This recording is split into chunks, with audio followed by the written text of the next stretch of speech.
Assalamualaikum warahmatullahi wabarakatuh. Mari klik subscribe di channel ini dan aktifkan tanda loncengnya untuk mendapatkan update pemberitahuan di video berikutnya.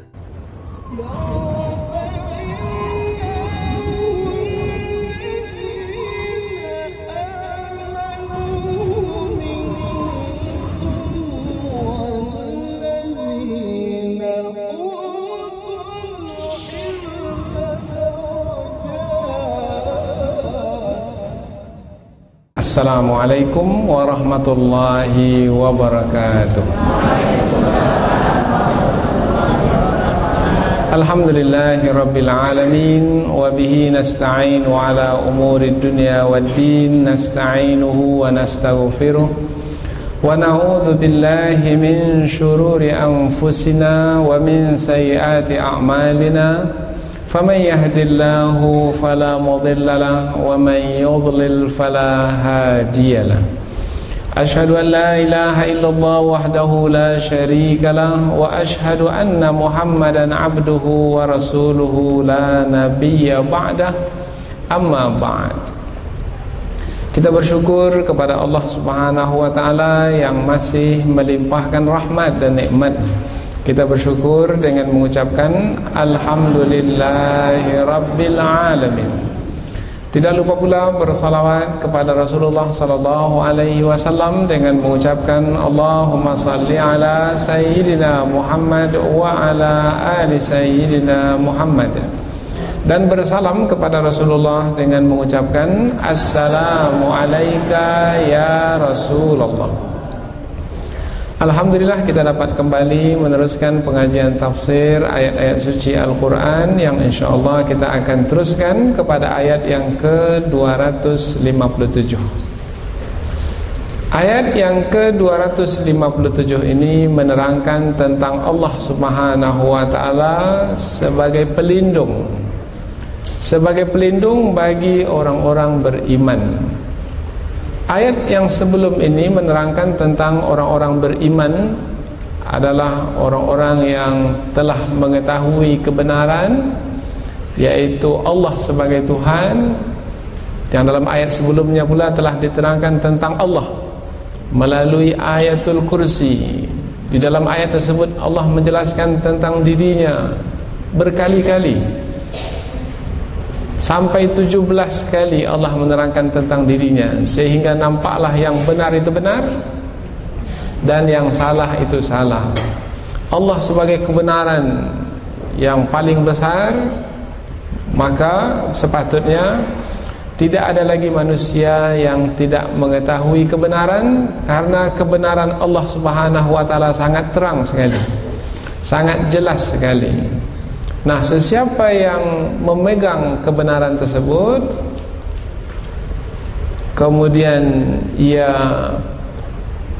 memelihara kebenaran tersebut, bahkan memperjuangkan kebenaran tersebut dengan pengorbanan, maka Allah Subhanahu wa ta'ala akan memeliharanya, akan melindunginya pula. Ia memelihara Allah, maka Allah pun akan memeliharanya. Ia melindungi kebenaran untuk tetap ia pertahankan, maka Allah pula akan melindunginya. Itu sudah menjadi sunnatullah, kaedah tetap Allah. Nah, seseorang yang memilih kebenaran, kemudian memelihara kebenaran, memperjuangkan kebenaran, maka ia adalah seorang hamba yang dekat dengan Allah, maka Allah pun dekat dengan hamba tersebut. Nah, ayat ini ayat yang menerangkan tentang Allah dekat dengan hamba yang dekat kepada Allah. Kata dekat dapat diambil atau dapat difahami melalui perkataan wali. Wali disebut wali karena adalah dekat. Umpamanya seorang ayah wali kepada anak perempuannya. Nah, ayah itu adalah yang paling dekat dengan anak perempuannya. Kalau ayah itu sudah meninggal dunia, maka yang paling dekat dengan seorang anak perempuan adalah abangnya atau adiknya yang laki-laki. Itulah walinya, itulah yang paling dekat. Nah, jadi ayat ini masih lagi berkaitan dengan ayat yang sebelumnya, menerangkan tentang kebenaran. Apabila seseorang memilih kebenaran, kebenaran yang paling besar adalah Allah, maka ia akan dekat dengan Allah Subhanahu wa taala. Allah Subhanahu wa taala berfirman, A'udzu billahi minasyaitonir rajim. Bismillahirrahmanirrahim. Allahu waliyyul ladzina amanu yukhrijuhum minadh dhulumati ilan nur. Walladzina kafaru awliya'uhumut taghut yukhrijunahum minan nuri ilaz zulumat. Ulaika ashabun nar hum fiha khalidun. Allah Subhanahu wa taala berfirman, Allahu waliyul ladzina amanu. Allah adalah wali bagi orang-orang yang beriman. Wali maknanya adalah pelindung, atau nanti kita akan terangkan juga, wali adalah yang menguruskan perkara. Allah adalah wali orang-orang yang beriman. Yukhrijuhum minaz zulumati ilan nur. Allah mengeluarkan mereka, orang-orang beriman, dari kegelapan kepada cahaya. Walladzina kafaru, adapun orang-orang yang kafir kepada Allah, tidak mau beriman kepada Allah, awliya'uhumut taghut, wali-wali mereka atau pelindung-pelindung mereka adalah taghut. Kita sudah terangkan makna taghut sebelum ini. Yukhrijunahum minan nuri ilaz zulumat. Yang mana taghut itu mengeluarkan mereka dari cahaya kepada kegelapan. Berarti sebaliknya, ulaika ashabun nar, mereka itu adalah penghuni neraka. Hum fiha khalidun, mereka di dalamnya, di dalam neraka tersebut selama-lamanya. Kita ulang dari awal ayat. Allah adalah pelindung bagi orang-orang beriman. Allah mengeluarkan mereka dari kegelapan kepada cahaya. Dan orang-orang kafir pula, pelindung-pelindung mereka adalah taghut, yang mana mengeluarkan mereka dari cahaya kepada kegelapan. Mereka itulah penghuni neraka. Mereka di dalamnya, di dalam neraka tersebut kekal selama-lamanya. Jadi ayat ini sebenarnya lanjutan dari ayat yang sebelumnya, yaitu menerangkan tentang Allah. Apabila Allah sebagai kebenaran, dialah Tuhan yang patut disembah dengan kebenaran. Tidak ada Tuhan yang patut disembah dengan kebenaran melainkan Dia. Nah, apabila telah beriman kepada Allah yang maha benar, maka Allah pula tidak akan meninggalkan hamba yang telah beriman kepadanya. Ini lanjutan ayatnya. Allah tidak akan meninggalkan. Maknanya Allah akan melindungi hamba-hamba yang telah beriman kepadanya. Allah menjadi wali atas orang-orang yang beriman itu. Allah mengeluarkan mereka dari kegelapan kepada cahaya. Meskipun di sana ada yang akan memindahkan mereka dari cahaya kepada kegelapan, tetapi Allah melindungi sehingga orang-orang beriman tidak akan dapat dikeluarkan dari cahaya kepada kegelapan. Orang-orang beriman akan tetap berada dalam cahaya.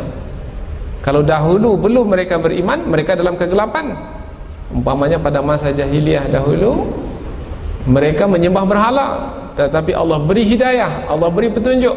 Kemudian mereka memeluk Islam, mereka mengetahui Allah Subhanahu wa taala sebagai Tuhan yang sebenarnya, bukan berhala. Maka Allah telah pindahkan mereka dari kegelapan kepada cahaya. Kemudian di sana ada orang yang coba mengembalikan orang-orang beriman kepada kekufuran kembali, kepada kemusyrikan, kepada kegelapan. Allah akan melindungi mereka. Inilah ayat yang menerangkan tentang Allah sebagai wali, pelindung bagi orang-orang beriman. Selanjutnya kita akan lihat ayat ini dengan lebih terperinci melalui tafsir. Tafsir maknanya penjelasan yang lebih panjang dari ayat. Ayat ini sangat agung dan mulia sekali karena ayat ini dimulai dengan lafzul jalalah, sama seperti ayatul kursi. Allah. Nah, Allah adalah lafzul jalalah, nama Allah yang menerangkan tentang zat Allah Subhanahu wa taala. Apabila nama Allah menerangkan tentang zat Allah, bermakna juga menerangkan tentang sifat-sifat Allah semuanya, menerangkan tentang perbuatan-perbuatan Allah semuanya. Kalaupun ada nama-nama Allah, yang nama-nama Allah itu menerangkan tentang sifat Allah, perbuatan Allah, maka nama Allah meliputi nama-nama ke atas sifat-sifat Allah yang banyak itu. Maka nama Allah ini disebut juga dengan nama yang agung, lafzul jalalah. Nah, setelah Allah menyebut namanya dengan lafaz yang agung, Allah, bermakna tidak ada yang lain yang dinamakan dengan nama ini. Karena sudah kita terangkan sebelum ini, hanya Allah yang memiliki nama ini, dan Allah telah menarik kemampuan dari siapapun untuk menamakan siapapun dan apapun dengan nama ini. Nah, bermakna perkataan Allah hanya tertuju kepada Allah. Kemudian Allah terangkan siapa dia Allah itu. Allah itu adalah waliyul ladzina amanu, wali bagi orang-orang yang beriman. Apa makna wali? Tadi sudah kita terangkan. Kalau diambil dari kata waliya, yali, maka maknanya dekat. Wali maknanya dekat. Umpamanya tadi sudah kita terangkan contoh, siapa yang paling dekat dengan anak perempuan? Anak perempuan itu perempuan apabila berumah tangga, nikah, dia mesti memiliki wali. Syarat untuk menikah bagi seorang wanita, gadis, adalah wali. Mengapa wanita itu mesti memiliki wali kalau menikah? Mengapa laki-laki tidak? Laki-laki tak perlu wali, tapi kalau wanita perlu wali. Mengapa? Sebab wanita itu lemah, maka perlu ada yang melindungi. Siapa yang melindungi wanita yang lemah ini? Mesti laki-laki. Siapa laki-laki tersebut? Siapa yang paling dekat? Ayahnya, maka ayahnya walinya. Kalau ayahnya tak ada, siapa? Abangnya atau adiknya, tapi yang laki-laki. Yang perempuan tidak bisa menjadi wali ke atas perempuan yang lainnya. Nah, yang laki-laki ini melindungi yang perempuan, tapi dengan syarat adalah yang paling dekat. Kalau tak ada yang paling dekat, karena tak ada lagi yang laki-laki dari yang berhubungan darah dengannya, maka nanti walinya adalah wali hakim, yaitu yang dilantik oleh negara untuk melindungi masyarakat yang lemah. Termasuklah masyarakat yang lemah itu adalah wanita yang akan menikah ini. Jadi wali, dari kata waliya, yali, maknanya dekat, melindungi. Maknanya adalah yang dekat, yang melindungi. Allah wali bagi orang-orang beriman, maknanya Allah dekat dengan orang-orang beriman. Kita sudah terangkan sebelum ini. Di ujung ayat sebelum ini, wallahu sami'un alim, dan Allah maha mendengar lagi maha mengetahui. Kalau Allah maha mendengar, maha mengetahui, bermakna Allah dekat. Allah maha mendengar rintihan orang-orang beriman. Allah maha mengetahui apa keadaan yang dilalui oleh orang-orang beriman. Karena Allah maha mendengar lagi maha mengetahui, bermakna Allah itu dekat. Tanda kedekatannya, Allah mengetahui keadaan orang beriman. Kemudian Allah mendengar rintihan orang beriman, meskipun orang beriman itu mengadu kepada Allah tidak sampai ke mulut, mengadu hanya di dalam hati. Allah maha mendengar, maha mendengar. Karena ayat sebelum ini menerangkan tentang siapa yang berpegang Siapa yang berpegang kepada kebenaran, maka dia telah berpegang pada buhul tali yang sangat kuat yang tidak akan terlepas. Lam fisama laha. Dan Allah Maha mendengar lagi Maha mengetahui keadaan orang yang telah berpegang kuat pada buhul tali tersebut.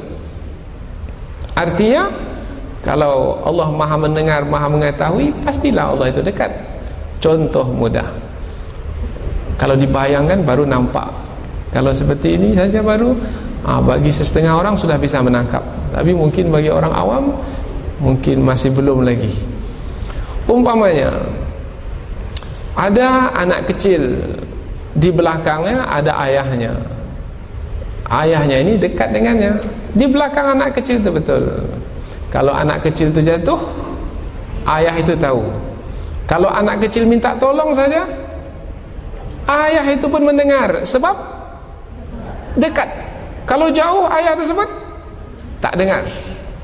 Mungkin juga tidak mengetahui keadaan anaknya.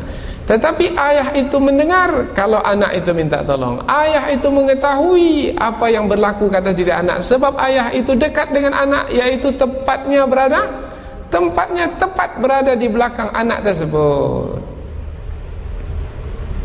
Kemudian anak itu umpamanya tiba-tiba berteriak karena rupanya di depannya ada ada ular berbisa umpamanya.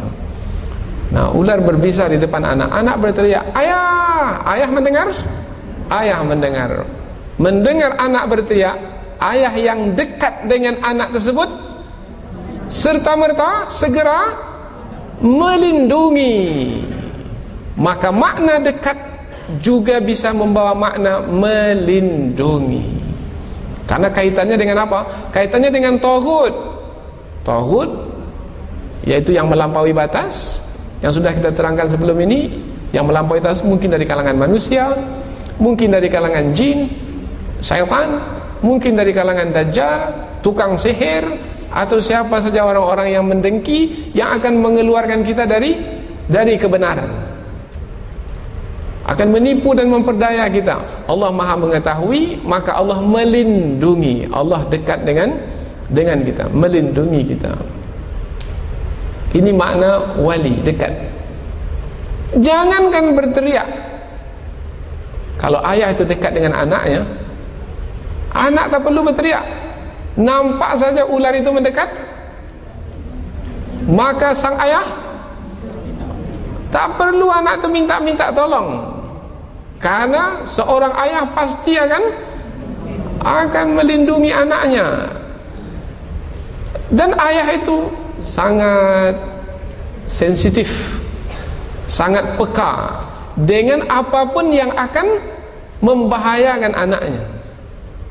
Maka boleh jadi yang melihat ular terlebih dahulu bukan anak itu, boleh jadi sang ayah. Dan Allah Subhanahu wa ta'ala maha sempurna dalam melindungi hamba. Belum lagi hamba itu meminta, Allah sudah tahu apa yang akan diberikan kepada hamba tersebut. Itu makna Allah wali. Karena wali itu maknanya dekat. Belum lagi perkara itu berlaku, hamba itu sendiri pun tak tahu apa yang akan berlaku, tapi Allah beritahukan kepada hamba tersebut.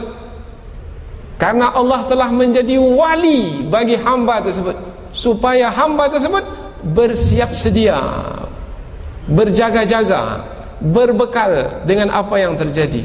Itu kalau Allah sudah menjadi wali bagi orang-orang beriman. Bagaimana? Allah sudah jadi wali kita?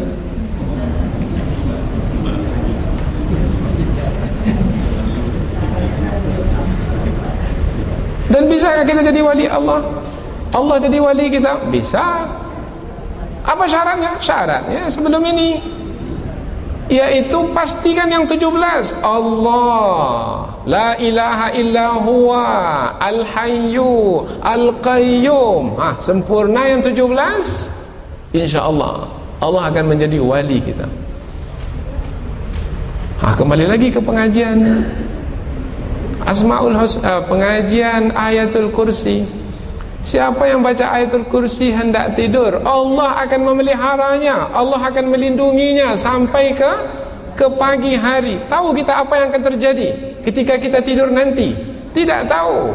Tetapi karena Allah telah menjadi wali bagi orang-orang beriman yang percaya kepadanya, yang menguruskan hidupnya, maka Allah memelihara dan menjaganya. Karena Allah waliyul ladzina amanu. Jadi orang beriman tak perlu gelisah, tak perlu takut. Orang yang menjalani hidup dengan dirinya sendiri yang gelisah, yang takut. Apa sebab? Sebab dirinya itu memiliki kekurangan dan keterbatasan. Menjalani hidup dengan kekurangan dan keterbatasan kitalah yang membuat kita menjadi gelisah dan takut. Ini pengajian akidah ini. Kalau dah sampai ke tahap seperti ini, tak ada stres. Mengapa stres-stres terasa? Karena kita belum lagi berpegang kepada kebenaran ini, sehingga Allah tidak menjadi wali bagi kita. Allah wali. Allah sendiri menyebut. Ada kalanya Allah menyebut Allah sebagai wali, seperti dalam ayat ini. Ada kala pula di ayat yang lain, kita pula yang menjadi wali. Orang-orang beriman itu menjadi wali. Ala inna awliya Allah, ketahuilah sesungguhnya wali-wali Allah itu. Nah, yang dimasukkan dengan wali-wali di situ adalah orang-orang beriman. Kalau Allah wali bagi orang-orang beriman, bermakna Allah dekat dengan orang-orang beriman. Kalau disebut wali-wali Allah, bermakna orang-orang beriman itu dekat dengan Allah. Di Jawa ada wali-wali, wali Songo. Tapi wali itu bukan Songo saja. Wali itu banyak sebenarnya. Yang terkenal sajalah Songo. Sebenarnya banyak wali-wali tersebut. Nah, siapa wali-wali Allah? Siapa orang-orang yang dekat dengan Allah? Orang-orang yang beriman kepada Allah, yang tidak pernah menjauh dari Allah. Lam fisamalaha. Ketika diberi rezeki, bersama Allah, bersyukur. Ketika ditarik rezeki, bersabar, bersama juga dengan Allah. Ketika dipuji, bersama dengan Allah. Ketika dihina, bersama dengan Allah. Ketika diberi nikmat, bersama dengan Allah. Ketika ditimpa ujian, musibah, bersama juga dengan Allah. Nampak tidak ada perbedaan. Maka ini adalah wali Allah. Bagaimana? Sudah jadi wali Allah? Ala inna awliya Allah, sesungguhnya orang-orang yang menjadi wali-wali Allah, ketahuilah, la khaufun alaihim wala hum yahzanun. Tidak ada ketakutan atas mereka dan tidak pula mereka berduka cita. Tak ada takut. Apa pula yang mesti ditakutkan? Anak kecil tadi, kalau di belakangnya ayah, ada takut? Tak ada takut. Kapan si anak kecil takut? Kalau tak ada ayah di belakang. Kapan kita takut? Karena kita tidak merasa kehadiran Allah bersama kita. Kalau merasa kehadiran, tidak ada takut, tidak ada duka cita. Mungkin ada perkara buruk yang menimpa kita, kita menjadi duka cita, sedih. Tetapi Allah tidak akan membiarkan kita dalam kesedihan. Allah akan hibur. Rasulullah juga berduka cita. Ya, Rasulullah juga berduka cita. Meninggal istri baginda Siti Khadijah, yang selama ini membantu perjuangan beliau dari awal, meninggal. Bersedih, ya, bersedih, berduka cita. Allah ganti. Allah jalankan Rasulnya dalam satu perjalanan yang istimewa yang disebut dengan Isra dan Mi'raj. Lihat, tidak akan ditinggalkan orang yang beriman apabila mereka beriman kepada Allah. Allah waliyul ladzina amanu. Kata wali ini juga maknanya adalah walla. Dari kata walla, maknanya mengurus. Ada perkataan maula, kadang-kadang ditambah dengan na, maulana. Maulana maknanya pengurus kami. Nah, siapa yang mengurus kami? Guru mengurus muridnya, maka guru itu disebut maulana. Maula. Boleh jadi ada tuan, ada hamba sahaya. Tuan itu bisa disebut maula, kemudian hamba sahaya itu pun juga bisa disebut maula.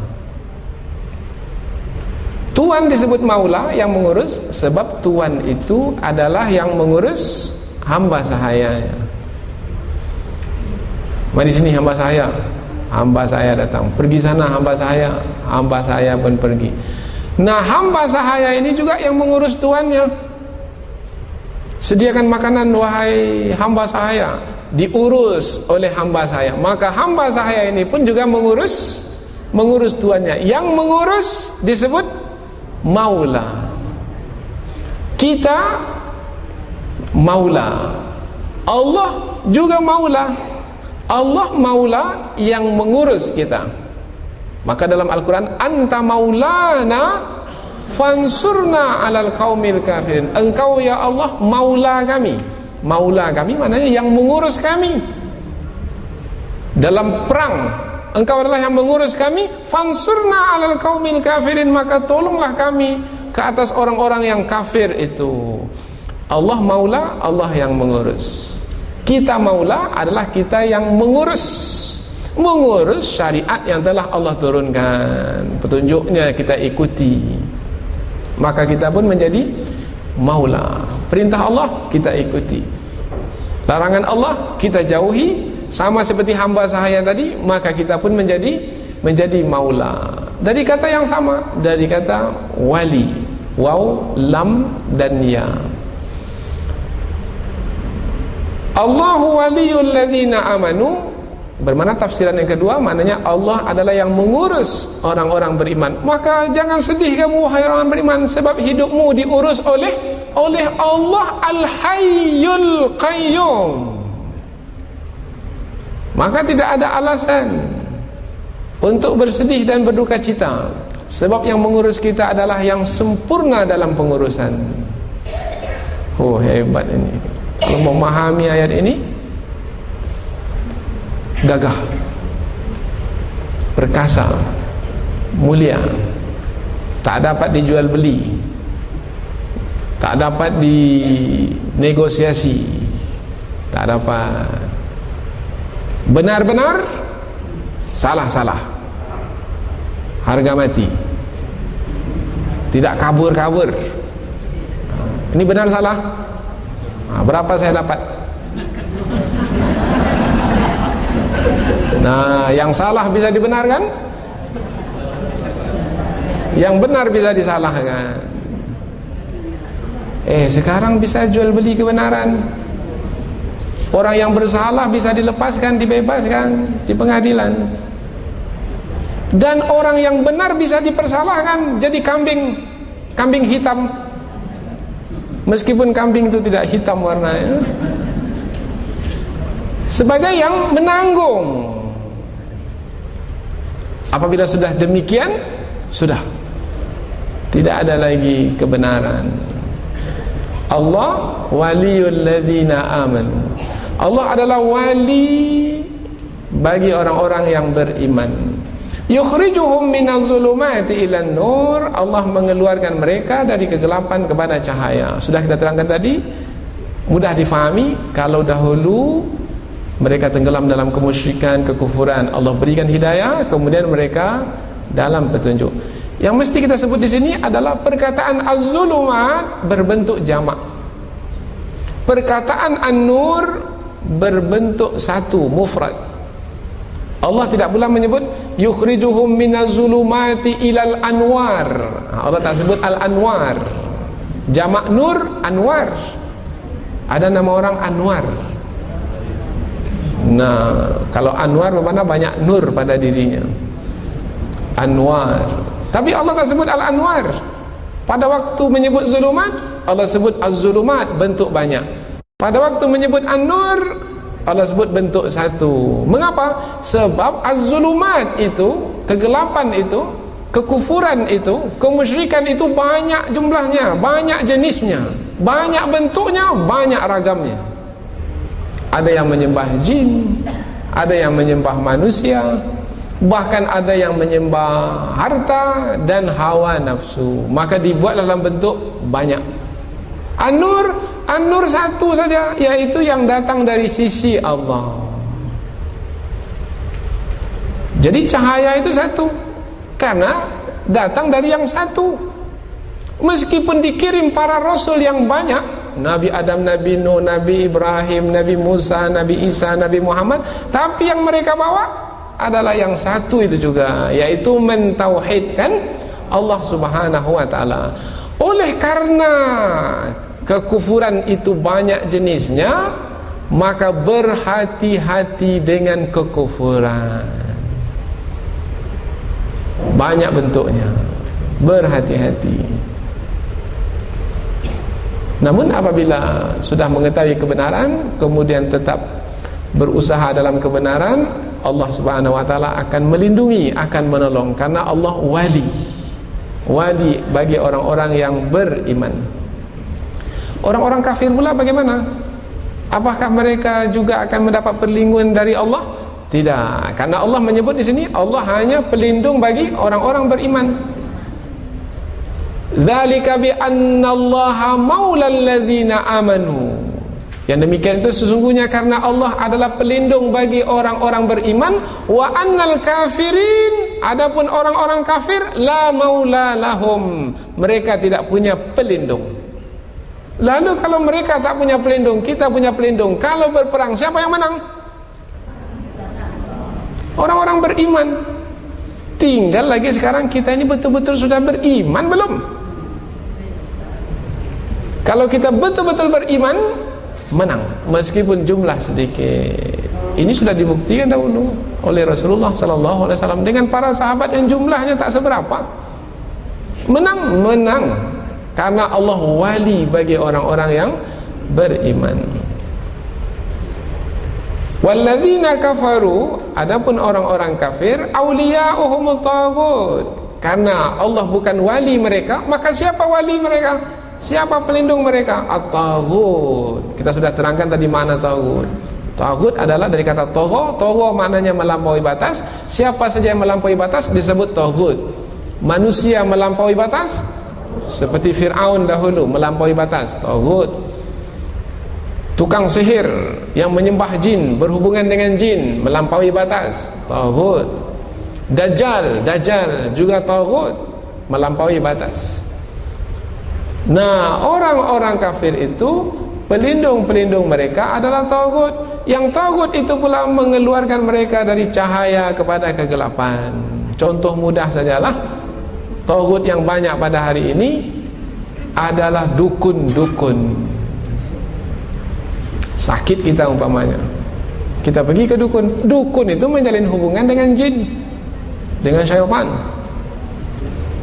Nah, maka dikeluarkannya lah kita dari cahaya. Kita tadi mentauhidkan Allah. Yang menyembuhkan hanya Allah, yang punya kuasa untuk menyembuhkan hanya Allah. Diberinya kita cincin, pakai ini bu ya, cincin ini. Nah, tak ada orang yang akan mendengki ibu. Setiap orang yang mendengki akan jatuh, ibu akan menang. Mereka akan dapat disingkirkan, akan dapat dikalahkan. Bahkan mereka pun akan sengsara seumur hidup. Terus pakai cincinnya. Si ibu ni pula, wah ini cincin ni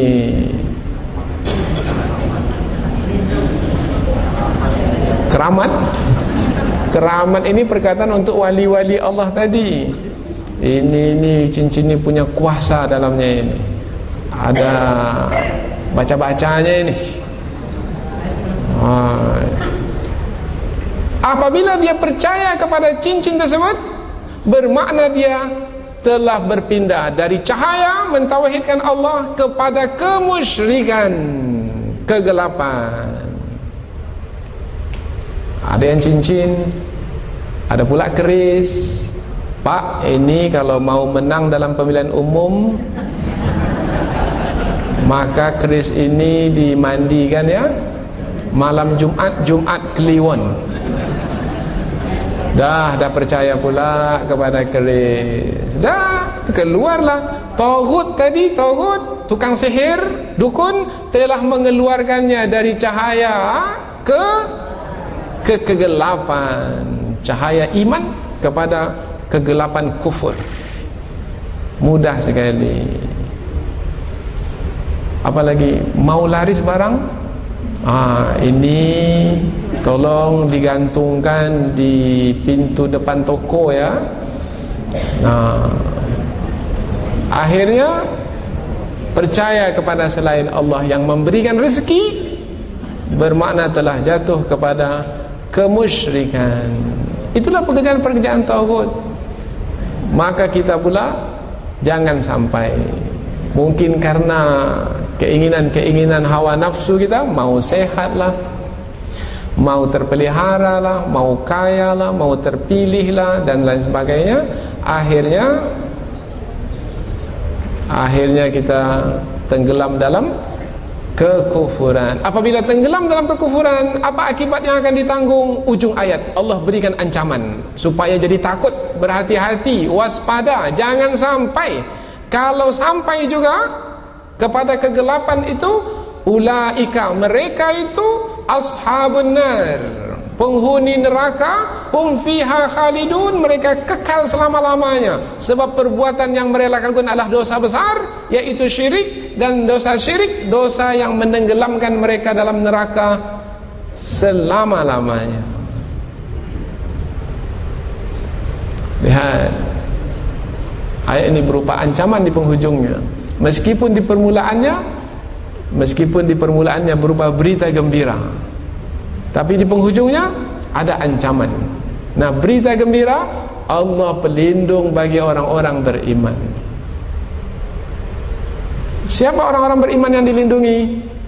Diterangkan sebelumnya, yaitu orang-orang beriman yang memilih kebenaran, Allah sebagai Tuhan yang sebenarnya, mentauhidkan Allah.